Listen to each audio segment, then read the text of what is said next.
everyone, welcome to Desert Succulent, and for today we're going to be featuring Curio Rowleyanus, or commonly known as the string of pearls. This kind of succulent is very unique and it is a vining one, and you can easily recognize it by the shape of its leaves, which is almost spherical and pea-shaped lang yung kanyang sizes. They are not that big. The leaves are attached to a stem and it can grow up to 2 feet, and in time it can spill over the sides of any planters or hanging baskets. In its natural habitat in the deserts of East Africa, these string of pearls are considered terrestrial, and when we say terrestrial, these are the plants that grow on land, and because of that one, itong ating string of pearls could be a perfect ground cover. In addition to the shape of its leaves, the succulent produces white flowers and with a pleasant scent that is very similar to the smell of a cinnamon. Our string of pearls is not particular about its growing conditions. As long as we're gonna give it enough sunlight and fertilizer, it will grow really fast. Our string of pearls can survive for about 5 years if we properly take good care of them.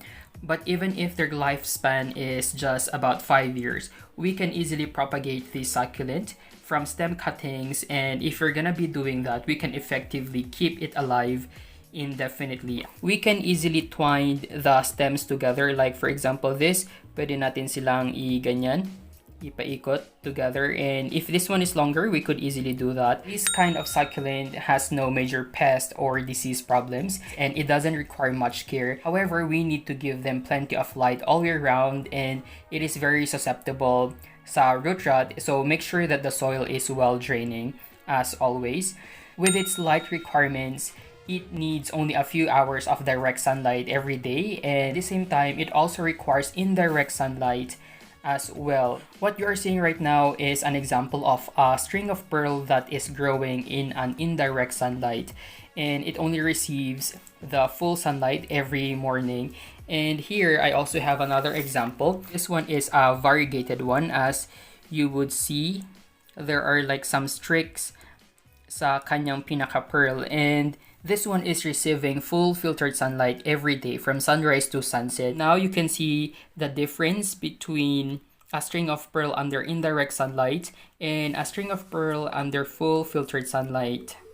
Any regular succulent potting soil is fine with this succulent, but yung sandy soil is best or preferred for them. Later, we will be repotting one of our succulent, and I will be putting them here. This one is 3:1 ratio. We have yung cactus potting mix and a combination of sand. The potting mix contains itong ating mga rice hull, vermicast, and I also added some cocoa peat in here. And at the same time, we also have yung sand dito.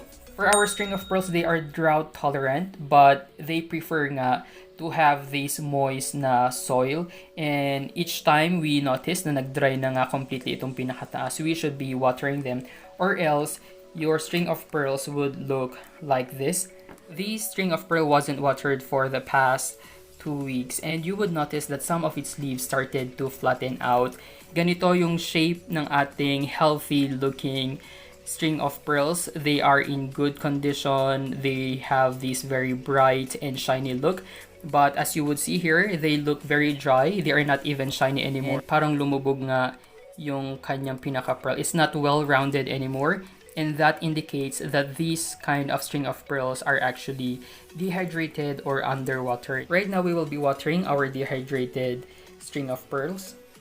Yeah, we will just be thoroughly soaking it since it didn't receive water for the past 2 weeks, and talagang gustong-gusto niya na ng tubig. We will be watering it 3 times, so that's already the first one. Now this is the second one. And the one you are seeing in the middle is the ghost plant. Okay. Just in case it isn't enough, then we will be doing the bottom watering just to give our string of pearls the hydration that it needs. Even if our string of pearls are drought resistant, still they cannot survive with wet and soggy roots. And right now, I'm just waiting for our clay pot to be fully soaked with water, and that is how I usually water. I don't stop until this one are also wet even here. Alright, so we will be setting this aside first. Our string of pearls prefer yung mga warm temperatures or environment, and they are very suitable here in the Philippines. And if you will be putting them outdoors, especially during summer, we have to be careful since during those hot days, especially in the afternoon, it can easily burn their leaves. I do fertilize my string of pearls every 3 to 4 months, and I'm using the Osmo Coat. It is a good idea to repot our string of pearls every year, and these plants can be repotted only a few times before they eventually back to die. As I mentioned earlier, they only have 5 years to live. It's always best for us to propagate this plant from new cuttings instead of trying to preserve the older plant kasi they will just eventually die. I have here another pot of string of pearls, and this one was literally placed into this kind of pot. Nahulog siya. Kaya I just literally throw it here, but it already started to root into the soil. Right now we will be repotting this and transfer it to its new pot. We will just literally pull this gently and transfer it to its new pot.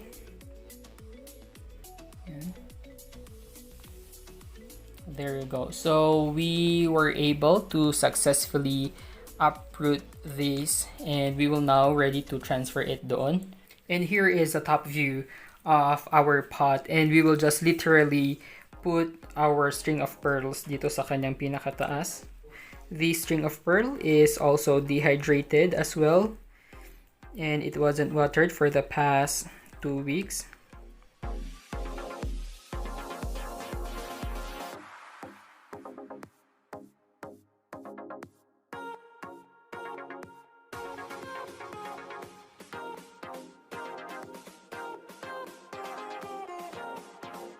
I'm trying to cover some of its roots with the soil.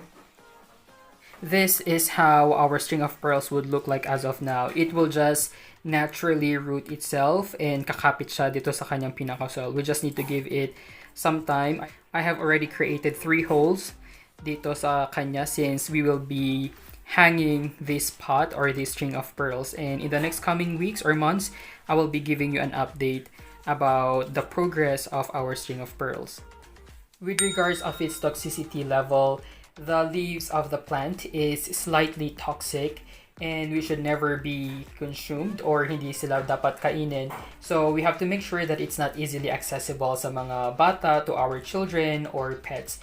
If accidentally ingested, it can cause stomach problems like yung mga vomiting and diarrhea, and also yung kanyang sap.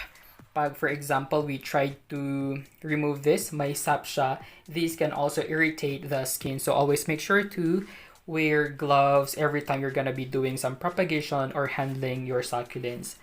And lastly, with regards sa propagation ng ating mga succulents, specifically dito sa ating string of pearls, you have to cut it right after a node. I have seen in some groups posting na hindi naging successful yung propagation ng kanilang string of pearls, probably because they were not doing it right.